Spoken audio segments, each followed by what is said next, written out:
Hello friends, Radhe Radhe. मैं आप सबका फिर से स्वागत करती हूँ प्रीता एकेडमी में। हम लोग इस वीडियो में जानेंगे राम नरेश त्रिपाठी जी का जीवन परिचय और साहित्यिक परिचय, जो कि आपका यूपी बोर्ड कक्षा 10 हिंदी में लगे हुए 5वें चैप्टर है, यानी जो आपका 5वां पार्ट है, जो वो भी आपका काव्य खंड में। ठीक है, तो ये हम लोग का 5वां वीडियो है जो कवि सीरीज हम लोग चला रहे हैं। मैं आशा करती हूँ आप लोगों ने पिछला वीडियो अवश्य देख चुके होंगे। ठीक है मित्रों, तो आपको जानना जरूरी है कि राम नरेश त्रिपाठी का आखिर हम लोग जीवन परिचय इतना मेहनत से क्यों याद करेंगे। ठीक है दोस्तों, तो चलिए मैं आपको पहले दिखाती हूँ कौन कौन से हम लोग लेखक कवि का जीवन परिचय देख चुके हैं और कितने देखना बाकी है, और साथ साथ ये कितने नंबर का आता है बोर्ड पेपर में लिखने के लिए। ठीक है, मेरी बात आप समझ रहे हैं कि मैं आपको क्या समझाना चाहती हूँ। तो चलिए हम लोग पहले देख लेते हैं कौन कौन सा चैप्टर हमें मतलब किस किन का याद करना है। तो पहला हम लोग सूरदास का देखे, दूसरा हम लोग तुलसीदास का, तीसरा रसखान का, चौथा हम लोगों ने देखा है बिहारी लाल का। आज हम लोग देख रहे हैं जो स्वदेश प्रेम है, जिसके लेखक राम नरेश त्रिपाठी हैं, इनका जीवन परिचय। तो चलिए हम लोग इनका जीवन परिचय अब देखते हैं। ठीक है, तो चलिए स्टार्ट करते हैं वीडियो को और इनका विस्तार से जीवन परिचय देखते हैं। विस्तार से देखने से पहले हम लोग इनका संक्षिप्त में याद कर लेंगे, उसके बाद हम लोग विस्तार से देखेंगे। तो चलिए वहाँ से हम लोग सबसे पहले हम लोग संक्षिप्त में देख लेते हैं, उसके बाद हम लोग क्या करेंगे, विस्तार से देखेंगे। तो हम लोग किनका देख रहे हैं, तो राम नरेश त्रिपाठी जी का देख रहे हैं, जो कि इनका जन्म होता है 1889 ईस्वी को। और कहाँ होता है, जन्म स्थान क्या होता है, तो इनका जन्म स्थान है आपका कोइरीपुर, जो कोइरीपुर आपका यूपी में पड़ता है। ठीक, और इनकी मृत्यु वर्ष क्या है, तो 1962 ईस्वी। ठीक है, और इनके पिता का नाम आप देखोगे तो रामदत्त त्रिपाठी है, और इनकी शिक्षा भी इनके गांव में ही होती है। और भाषा की बात करोगे आप तो संस्कृत, बांग्ला, गुजराती और हिंदी भाषा का इनको अच्छा ज्ञान था। कृतियाँ भी हम लोग देखेंगे, लेकिन मोस्ट इम्पोर्टेंट कृतियाँ आप यहीं पे देख लीजिए। तो इनकी कृतियाँ है पथिक, मिलन जो खंड काव्य है, वीरांगना, लक्ष्मी जो उपन्यास है, सुभद्रा क्या है, सुभद्रा जयंत जो नाटक है, सपनों के चित्र जो कहानी संग्रह है। ठीक है, उपलब्धियों की बात करें तो ये हिंदी साहित्य सम्मेलन प्रयाग के प्रचार मंत्री थे। जो हिंदी साहित्य सम्मेलन था उसमें ये प्रयाग के प्रचार थे। और साहित्य का योगदान देखें तो आप इसमें देखोगे कि हिंदी का प्रचार प्रसार, हिंदी मंदिर की स्थापना कर साहित्य में बहुमुखी योगदान इन्होंने दिया है। बस आपको इतना अगर याद कर लेते हो अच्छे से, तो आप इसी के आधार पे पूरा जीवन परिचय लिख सकते हो। तो देखो कैसे है विस्तार से, वो भी हम आप सबको एक बार बता देती हूँ। ठीक है दोस्तों, तो देखिए ये भी हम आपको विस्तार से एक बार पूरे अच्छे से बताने की पूरी कोशिश करती हूँ।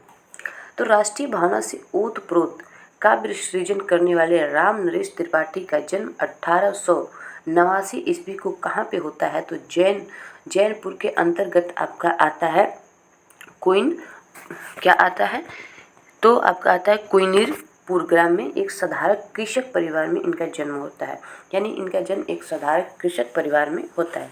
जो इनके पिता हैं रामदत्त त्रिपाठी हैं। ये जो इनके पिता हैं ये ईश्वर में आस्था रखने वाले ब्राह्मण थे। क्या थे, आस्था रखने वाले ब्राह्मण थे। और इनकी बात करें तो शिक्षा में तो ये 9वीं कक्षा तक पढ़ने के पश्चात इनकी पढ़ाई छूट जाती है। ये मिडिल क्लास से आप मान सकते हो एक तरफ से थे। ठीक है, तो ये बाद में इन्होंने स्वतंत्र रूप से कौन कौन सी भाषा सीखी, तो हिंदी, अंग्रेजी, संस्कृत, बांग्ला तथा गुजराती का गहन अध्ययन किया तथा साहित्य सेवा में अपना लक्ष्य बनाया। ठीक है, यानी इनकी 9वीं कक्षा में इनकी पढ़ाई छूट जाती है और उन्होंने 100 अध्याय इतने भाषाओं को उन्होंने अर्जित किया। अब आगे हम लोग देखते हैं, तो ये हिंदी साहित्य सम्मेलन प्रयाग के एक प्रचार मंत्री भी रहे। इन्होंने दक्षिण राज्य में हिंदी के प्रचार हेतु सराहनीय कार्य किया है। साहित्य के विविध विधाओं पर इनका पूर्ण अधिकार था। इनकी मृत्यु की बात करें तो ये आपका इनकी मृत्यु है 1962 में। ठीक है, ये इस लोक को छोड़ के अपने लोग चले जाते हैं। ये इतना जीवन परिचय आप लिख सकते हैं, एकदम नॉर्मल सी है। ठीक, इसमें कोई भी ज़्यादा याद करने की ज़रूरत नहीं है, आप समझ कर भी इसको लिख सकते हैं। चलिए तो अब हम साहित्यिक परिचय देखते हैं। क्या देखते हैं? अब हम लोग साहित्यिक परिचय के बारे में बात कर लेते हैं। तो दोस्तों देखेंगे आप, तो ये जो त्रिपाठी जी है मननशील, विद्वान और परिश्रमी थे। क्योंकि ये किसान परिवार से बिलोंग भी करते थे, तो ये जाहिर है कि परिश्रम व्यक्ति होंगे। ठीक है, तो हिंदी के प्रचार प्रसार और साहित्यिक सेवा की भावना में निहित होकर इन्होंने हिंदी मंदिर की स्थापना किया। यानी ये एकदम हिंदी में लीन व्यक्ति माने जा सकते हैं। अपनी कृतियों का प्रकाश इन्होंने भी स्वयं ही किया है, यानी ये किसी से रिक्वेस्ट नहीं करते थे। ये अपनी जो भी कृतियाँ थी, जो भी रचनाएं थी, ये स्वयं प्रकाशित करते थे।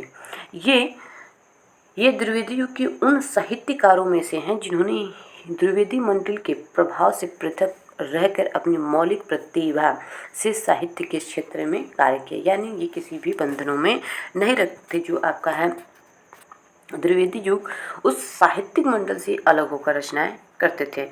इन्होंने क्या किया? भाव प्रधान काव्य की रचना की। राष्ट्रीयता, देश प्रेम, सेवा, त्याग आदि भावनाएं प्रधान विषयों पर इन्होंने उत्कृष्ट साहित्य की रचना की थी। ठीक, अब यहाँ से हम लोग कृतियों के बारे में बात करते हैं। तो देखिए, इनकी कृतियाँ अच्छी खासी इन्होंने रचना की है। खंड काव्य में इनका आता है पथिक, मिलन और स्वप्न, उपन्यास बीरबला, वीरांगनी और लक्ष्मी। नाटक में इनका आता है सुभद्रा, जयंत और प्रेम लोक। ये इनकी प्रमुख अच्छी रचनाएं हैं। और कहानी में आप देखोगे तो संग्रह स्वप्न के चित्र, क्या है कहानी? संग्रह स्वप्न के चित्र। आलोचना की बात की जाए तो तुलसीदास और उनकी कविता पर इन्होंने आलोचनात्मक कृति अपनी की है। संपादकीय की बात करें तो कविता महोत्सव और शिवा बावनी इन्होंने संपादित रचनाएं की हैं। संस्मरण की और हम लोग देखें तो 30 दिन मालवीय जी के साथ संस्मरण ये लिखे हैं, 30 दिन मालवीय जी के साथ। अब ये संस्मरण क्या होता है? अगर आपको पता हो तो कमेंट करिएगा, नहीं भी पता हो तो कमेंट करिएगा। मैं आपको इस शॉर्ट वीडियो में ज़रूर बताऊंगी संस्मरण क्या होता है। ठीक है, और बाल साहित्य देखेंगे तो आकाश की बातें, बाल कथा कहानी, गुपचुप कहानी और फूलरानी और बुद्धि विनोद, ये इनकी रचनाएं हैं जो आपके सामने मैंने बताया है। इसमें से अगर आप 5 भी रचनाएं लिख लेते हैं तो आप रचना डाल के लिख देंगे तो आपका 5 नंबर बिल्कुल नहीं कोई काटेगा। ठीक, तो जीवन चरित्र है तो महात्मा बुद्ध और अशोक। टीका साहित्य देखेंगे तो रामचरितमानस का टीका इन्होंने लिखा है। ठीक है, ये उतना इम्पोर्टेंट नहीं है, लेकिन एक बार आप इस पर नज़र डाल सकते हैं। जो हम लोग ने ये खंड काव्य देखा, मिलन, यह दंपत्ति प्रेम और पथिक और स्वप्न जो है राष्ट्र पर आधारित भावना का ओजप्रोत है। जो मानसी है एक फुटकर रचनाओं का संग्रह है जिसमें देश प्रेम, मानव की सेवा, प्राकृतिक वर्णन तथा बंधुत्व की भावना आपको देखने को मिलेगा इनकी कृति में। ठीक है, कवित्व महोत्सव है जो कवित्व कौमुदी है, इनमें स्वरचित कविताओं का संग्रह है तथा ग्राम्य गीत एक लोकगीत का संग्रह है। यह इनकी सारी रचना है।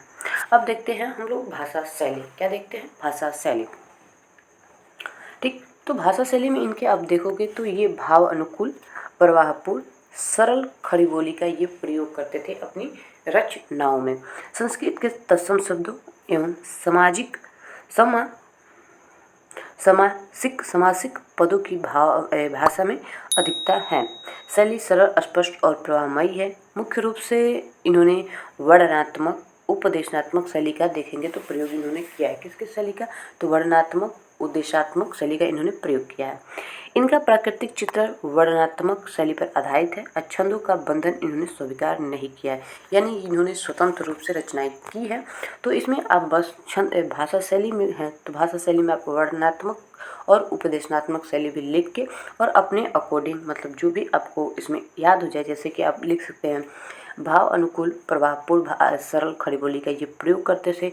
संस्कृत के तत्सम शब्दों का प्रयोग आप ऐसे भी करके इसको लिख सकते हैं। ठीक है,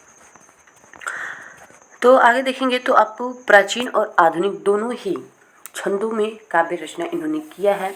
ठीक, इन्होंने श्रृंगार, शांत और कड़ु रस का भरपूर इन्होंने प्रयोग आपकी इनकी रचना में देखोगे, क्या देखोगे तो श्रृंगार है, शांत है, करुरत, इसकी भरपूर इन्होंने प्रयोग किया। अनुप्रास, रूपक, उपमा, उत्प्रेक्षा आदि अलंकारों का भी इन्होंने दर्शन दिया है आपको कि देखिए हम इतना भी अलंकार किए हैं। ठीक, साहित्य में स्थान की बात करें तो देखिए त्रिपाठी जी जो हैं आपके समर्थक कवि, एक समर्थ कवि हैं, संपादक और कुशल पत्रकार भी थे। ठीक, राष्ट्रीय भावनाओं पर आधारित इनका काव्य अत्यंत हृदय स्पर्शी है। इनके निबंध हिंदी की अमूल्य निधि है। तो इस प्रकार ये कवि क्या हो गए आपके निबंध का संपादक आदि रूपों में हिंदी में सतत जाने जाएंगे। ये आपका पूरा रहा राम नरेश जी का, जो त्रिपाठी जी हैं आपके जीवन परिचय। ये आपको वीडियो कैसा लगा आप कमेंट में ज़रूर बताइएगा। अगर आपको वीडियो अच्छा लगा तो लाइक ज़रूर करिएगा और इस वीडियो को अपने दोस्तों के साथ ज़रूर शेयर करिएगा। ठीक, तो देखिए वीडियो ख़त्म करने से पहले मैं आपको एक प्रश्न देती हूँ जो आप कमेंट में बताओगे। ये प्रश्न है आपका, काला और बूढ़ा चांद के रचनाकार कौन है? पहला है आपका जयशंकर प्रसाद, दूसरे हैं आपका गिरजा कुमार माथुर, तीसरे हैं सुभद्रा कुमारी चौहान हैं और चौथा है आपका सुमित्रा नंदन पन्त। ये आपको प्रश्न पत्र में, लास्ट प्रश्न पत्र में आपको देखने को मिला है। अधिकांश ये क्वेश्चन पूछा जाता है, आप इसका कमेंट जरूर करेंगे। काला और बूढ़ा चांद के रचनाकार कौन है? जल्दी से कमेंट करिए, तब इस वीडियो को आप छोड़ के जा सकते हैं। पहले एक कमेंट जरूर करें। ठीक, तो आपकी वीडियो कैसा लगा मुझे ज़रूर फीडबैक दीजिएगा।